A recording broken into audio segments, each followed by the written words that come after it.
Hey, welcome to the rating climb from 1800 to 2000. This video is going to feature two games. One's going to be an Evans Gambit, and the other is going to be, wait for it, Scandinavian. So let's get started.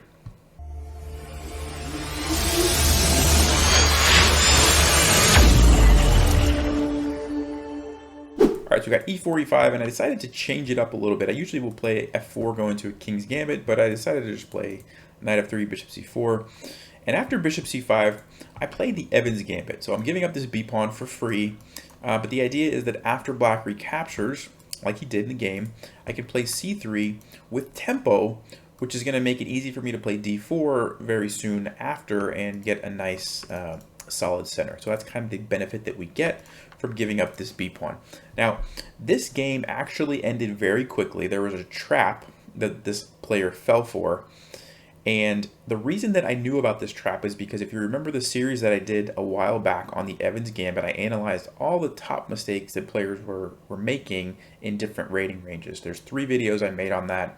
I'll link those in the description below and throw it above somewhere if you want to click on that and go watch those. But because I had created those videos, I had these ideas in the back of my mind.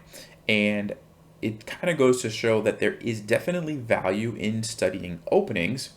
Sometimes you can actually win games very quickly.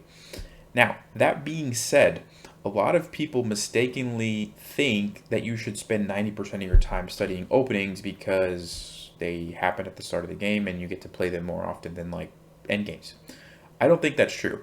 I think you should have a balance. You should spend some time studying openings, but the majority of your studying should really be tactics, general like chess principles. Make sure you understand things like controlling the center, rooks to open files, things like that, right?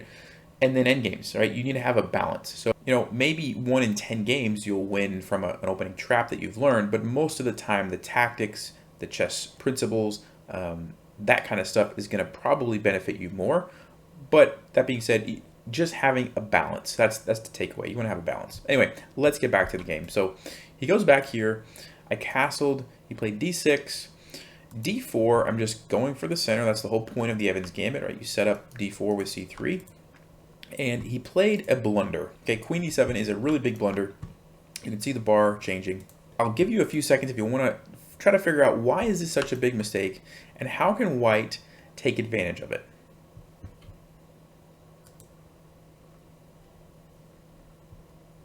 Well, if you said d5, you are correct. So this is the move that wins a piece. And the way that it works is, first of all, we're attacking the knight with a pawn. So black has to move the knight, otherwise we just take it. But after he moves it, we have a check on the king. We also have an attack on the bishop, so it's a fork. And the bishop is no longer going to be defended by the knight because the knight is about to move, right? So that's the idea. Now, going back to queen e7, and I'll show you what happened in the game. He played back. I did play the fork. And there's no way for black to save it. And like I said, going back to queen e7, the reason that the queen e7 move was so bad is if the queen was on d8, black could simply play c6, which blocks the check, and also opens up the queen to defend the bishop, right? So he wouldn't be losing a piece. But in this case, that's not an option, and they did play c6, and I just took the bishop. So you can see how this is something that I learned from when I was preparing for that video series on the Evans Gambit. This was a mistake that I saw quite frequently, and so I remembered that in the back of my mind. And so as soon as my opponent in this position played queen e7, I was thinking like, okay, wait a second, isn't there some sort of a trick here where I play d5, chase the knight away? And sure enough, there was. So opening preparation did pay off in this game, and after this, we just played a few more moves, and my opponent just disconnected. At this level, if you lose a piece that early, it's pretty much game over. So there's definitely value in learning openings and preparing and studying. Just don't spend 100% of your time on it. Make sure you're balancing it with tactics and end games and other things like that. So let's go on to game number 2.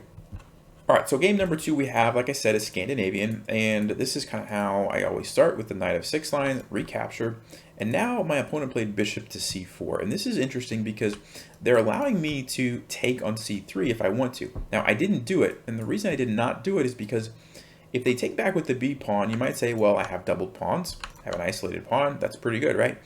It can be. But I'm giving up some things in exchange. Number one, there's a half open file. White can put their rook there and put pressure on this, which is actually pretty annoying if I want to try to develop my bishop. And also they can very easily play d4, and it's going to be defended by this pawn, and it's hard for me to do anything. Even if I'm able to maybe trade off a pawn, well, they still have another pawn that they can push to c3, and so that pawn on d4 becomes very strong for white.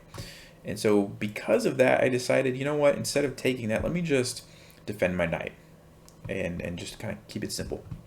So queen to f3. Okay, so now we have 3 pieces lined up on my knight, and always have to pay attention to the f7 square. If I move the knight, it's bad news for me. So can't move it, it's under attack. There wasn't really a lot of moves that I could play. And so I played e6. Now, this is really kind of a last resort type of a move, right? You, generally speaking, don't want to block your bishops behind pawn chains, but sometimes you just don't really have a choice. Like in this example, I really had no other good moves.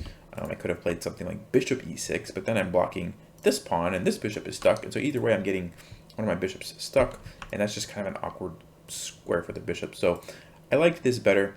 Even though it is a little bit passive, it's still a solid position. So then we kind of were just developing pieces.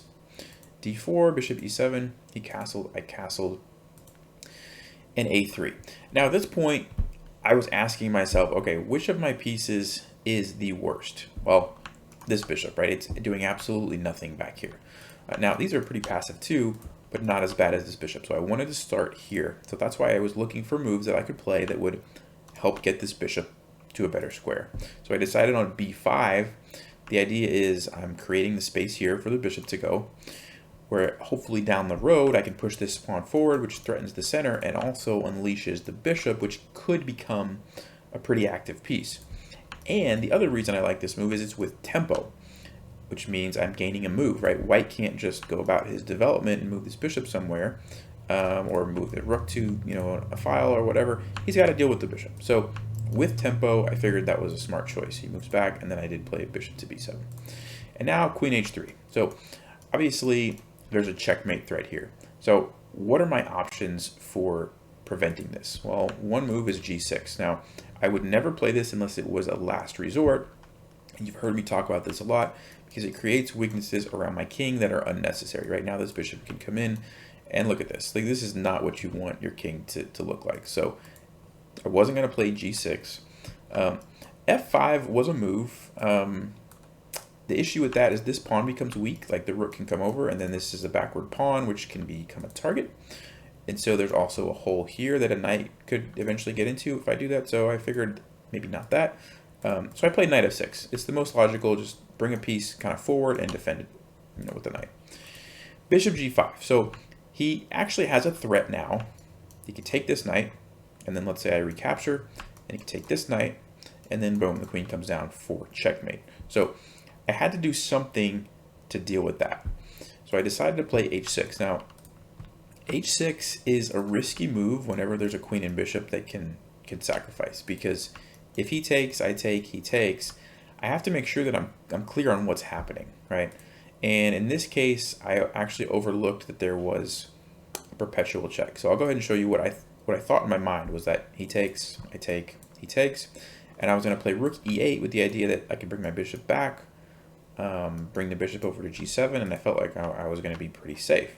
What I overlooked was that he could actually just play queen g5 check, and I only have 2 moves with my king, and regardless of where I go, let's say I go here, he just goes check. Guess what? I have to go back. He goes check. Even if I go here, he goes check. And I can't escape, have to go back. We get a perpetual check. Back and forth, back and forth. So he could have gotten a draw just by doing that. And I overlooked that when I played h6. So going back, I probably would have had to come up with a different move. Which really it's not easy to find one, to be honest with you, because of the threat that I mentioned, right? Like, he's gonna take, and then this pawn is hanging. So I don't actually know what I would have played, but and the engine likes h6, so I guess there really wasn't a whole lot of options in this case. But he didn't do that for whatever reason. Maybe he didn't see the perpetual check, or maybe they didn't. They thought they were just better, right? Didn't want to draw. That could be why they played that as well. So bishop h4, and I decided to trade off. The reason I'm trading off pieces here is because my position is still somewhat cramped, right? My bishops are kind of back here. white has much more space. And the general rule is that if you are in a cramped position, you want to try to trade pieces, and usually it frees up the position and helps the person who has the cramped position, in this case me. So I traded the knight there, and then I played knight to d5 again, trying to trade off some pieces to continue to free up the position. So he did take it, and I captured. And now we have c4. I took it, he recaptured, and then I played c5. So if you remember earlier when I was talking about bringing the bishop here, this is kind of what I was envisioning happening, right? We got this, the c5 move in, and now all of a sudden, the bishop that was terrible before is actually pretty strong. I'm going to move this knight, and I have an attacker on white's king, and this is a very good diagonal. So that's what I was going for. Worked out really nice. So we have rook e1, rook c8, and again, you know, I was kind of asking myself, okay, this is knight's in a pretty nice spot, the center of the board. Bishop's in a pretty nice diagonal. I kind of like where my queen's at. It's defending the bishop, it's defending the pawn. Which pieces are not doing anything? Well, this rook, this rook. And so I said, hey, let's get this rook somewhere that's doing something, right? Rook c8. Now I'm threatening to take here, and I have a discovered attack on white's bishop. So he went back, and then I captured. And the reason I captured here is because if this knight recaptures and moves away, he gives away control of the square where my knight can come in and get this nice little triple fork on these three pieces. So it looked like either a free pawn or I was going to be able to get this fork. And so that's what happened in the game. He did take it, and then boom, we have this. And you can see that bishop that I was talking about is now a monster. I mean, look at this. Like, white's in trouble at this point. So he moved the queen, and then I captured the pawn, which is also gaining a tempo by attacking the rook. And then they blundered here. The idea was that there's this little, you know, fork, but it just doesn't work. It just loses the piece. What I was expecting them to play was knight here immediately, which threatens checkmate, and my queen, and it's pinned, so I can't just take it. But what I was going to do is just play queen f6, gets out of the pin, defends the checkmate, and also threatens the knight. And I still have the threat on the rook, so that's good for me. But in these kind of situations, you do have to make sure you're paying attention to those kind of tactics and have a solution, right? So, but this is what my opponent played. I took it, and even though he gets the queen back, they're losing the knight, and so it's just losing a piece. So I just took that. Now the rook is still under attack. Just brought the bishop up. Again, I'm just trying to keep control of this diagonal because it doesn't let the rook come down here, and it also defends my knight. So that's why I didn't want to take this, because then my knight would be hanging, or I would leave this open. So just keeping the bishop along that diagonal. King goes over, brought the knight back. I'm making a threat here and also opening up for potentially going there with my bishop, or for potentially bringing the rook in. And then we have here, I just captured the pawn, then the bishop, like I mentioned, and I'm just kind of at this point bringing the rooks to the active location. I mean, white's in a very, very bad position here.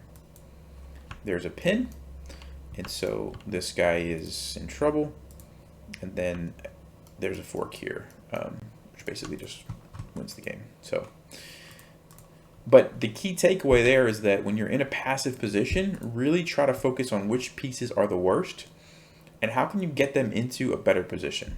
And that is something that comes up a lot, especially if you want to get past the 1900, 2000 range.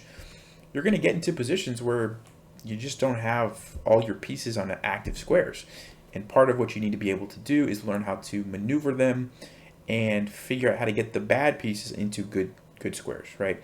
And also trade off your opponent's active pieces if possible for some of your inactive pieces. And so you can see how in this game that really changed the game, right? Like right at this moment in the game, I was in a tough spot, but then a few trades later, everything changed, right? Right around here, the game just started to change, and now all of a sudden, my pieces are just so much better. So keep that in mind. Hope you guys learned something from those two games. As always, thanks for watching. Stay sharp, play smart, take care.